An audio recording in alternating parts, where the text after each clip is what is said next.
কি রে কমলাকান্ত, তুই কি নাকে ভেল্লার তেল দিয়ে ঘুমাস? এদিকে তো সারা গ্রামে চুরি আর চুরি। এমন করলে তো তোকে আর রাখা হবে না। আগে মোরল বাবু, আমি তো আমার ডিউটি ঠিক মতোই করি, তারপরেও কোন ব্যাটা যে এমন করেছে বুঝতে পারছি না। একবার ব্যাটাকে পাই, তারপর মজা দেখাবো। তুমি যে কি করবা তা তো বোঝাই যাচ্ছে। তবে বাবু, আমার সাফ কথা, এমন চলতে থাকলে তোকে চাকরি থেকে চলে যেতে হবে। এবার দেখ তুই কি করবি। এবারের মতো সুযোগ দেন মোরল বাবু, আমি ঠিক চোরকে ধরে দেখাবো। তা তুমি ধরো আর মারো, সে আমার দেখার বিষয় না। আমার গ্রামে যেন আর চুরি না হয়।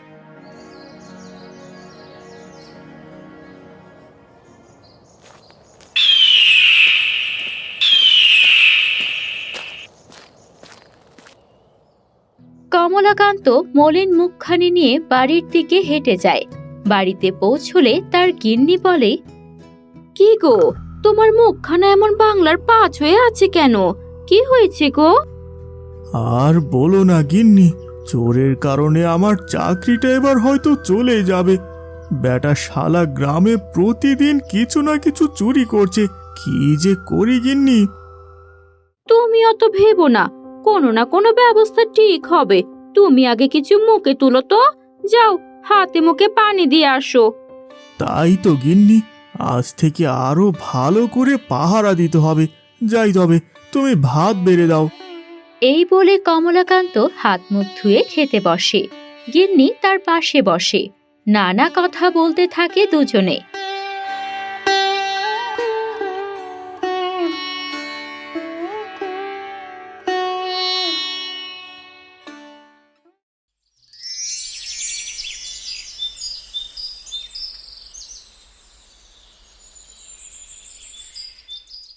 গোপী স্যার আস্তে আস্তে মোটরসাইকেলের দোকানের দিকে এগিয়ে আসে। দোকানদার রমানাথ স্যারের দিকে এগিয়ে আসে। কে গোবিচার রে, কোথায় যাচ্ছেন এই দুপুরবেলা? রমানাথ, আমার ছেলে মেট্রিকে হ্যাটট্রিক মেরেছে, সেই আনন্দে ছেলেকে একটা মোটরসাইকেল কিনে দেব। তুমি চলো তো, আমাকে গাড়ি দেখাবে। আসেন স্যার, এই যে দেখেন গাড়ি। এই গাড়িগুলোর দাম মোটামুটি কম হবে। না না রমানাথ, আমি এই গাড়িগুলো নেব। তুমি এইটা থেকে একটা দাও আমাকে। আমার ছেলে বলে কথা, যে সে গাড়ি দেওয়া যায় নাকি? বাপরে বাপ, গোপী স্যার কবে থেকে এমন হলো? ব্যাটা যে কিপ্টের কিপ্টে। কি রমানাথ, তুমি কিছু বললে নাকি? তো দাও দাও, গাড়িটা তাড়াতাড়ি আমাকে বুঝিয়ে দাও দেখি। জি স্যার, এই যে এখনই সব ঠিকঠাক করে দিচ্ছি।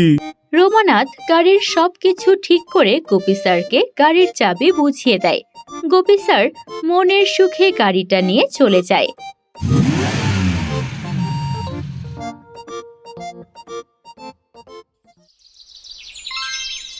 চোর মুখ থেকে চারদিকে উকি ঝুঁকি দিচ্ছে। মনে মনে পরিকল্পনা করছে কোন দিক দিয়ে কার বাড়ি ঢোকা যায়। আজ পরিবেশটা একদম চুরি করার মতো। মনের সুখে আজ চুরিটা করতে পারবো। দক্ষিণা বাতাসে চুরি করব মজা মেরে। এভাবে চুরির বাজারটা থাকলে বড়লোক হতে বেশি টাইম লাগবে না। আমি পিন্টু চোর, আমাকে ধরা মুশকিলই নেই, নামুমকিন হে।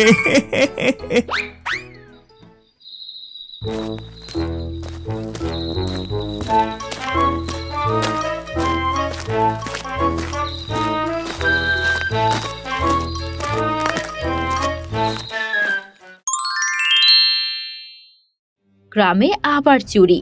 সকলে বলা বলি করতে থাকে, এই চকিদারকে দিয়ে আর হবে না। মোড়ল বাবুকে বলতে হবে নতুন চকিদার নিয়োগ দিতে হবে। এদিকে কমলাকান্ত হতাশ হয়ে বসে আছে তার উঠোনে। না গো গিন্নি, আমি আর বোধহয় পারলাম না চাকরিটা বাঁচাতে। দিন দিন চুরি আরো বেড়ে যাচ্ছে, আমার দ্বারা হবে না আর। কি যে বলো না তুমি, তুমি না বলেছিলে তোমার গোপী স্যার নাকি বলেছিল একবার না পারিলে দেখো শতবার। হাল ছেড়ে দিলে তো হবে না, চেষ্টা করলে ঠিকই তুমি পারবে। তাই গিন্নি, তাহলে আজ আমি আরো ভালো করে পাহারা দেব। তুমি আর রাতে ভাত দিও না আজ, ভাত খেলে ঘুম ঘুম লাগে।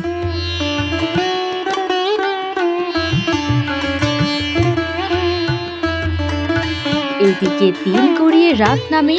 কমলাকান্ত তার লাইট আর লাঠি নিয়ে বটতলায় এসে বসে। সে তার পুটলিটা খুলে অবাক হয়ে বলল, যাক বাবা, গিন্নিকে বললাম ভাত না দিতে, তাও দিল। না খেলে তো নষ্ট হয়ে যাবে, কি আর করার, খেয়ে নেই। বাহ বাহ, গিন্নি দেখি কাতলা মাছের পেটি দিয়ে ভাত দিয়েছে। গাছের আড়াল থেকে চোর হাসতে হাসতে বলে, খা খা, তোর জন্যই তো কাতলা মাছের পেটিটা এনেছি। তুই না ঘুমালে তো আমি চুরি করতে পারবো না। তুই খেয়ে দে, ঘুমা, আমি আমার কাজ করি। আশেপাশে কাউকে দেখছি না, একটু জিরিয়ে নেই, পরে ওই দিকটায় যাওয়া যাবে। চোখটাও কেমন লেগে আসলো। গিন্নি যে কি করলো ভাতটা দিয়ে! এই বলে কমলাকান্ত ঘুমিয়ে পড়ল। এদিকে চোর তার কাজ শুরু করে দিয়েছে। সে হাঁটতে হাঁটতে গোপী স্যারের বাড়ির দিকে আসে, আর স্যারের ঘরের সামনে সেই মোটর সাইকেলটি রাখা। তা দেখে চোরের চোখ জ্বলজ্বল করে উঠল। এই মালটা বাগাতে পারলে লাইভ জিঙ্গালালা হয়ে যাবে। তো আর দেরি করে লাভ কি? শুভ কাজে দেরি কি নাকি? আপনারা কি বলেন?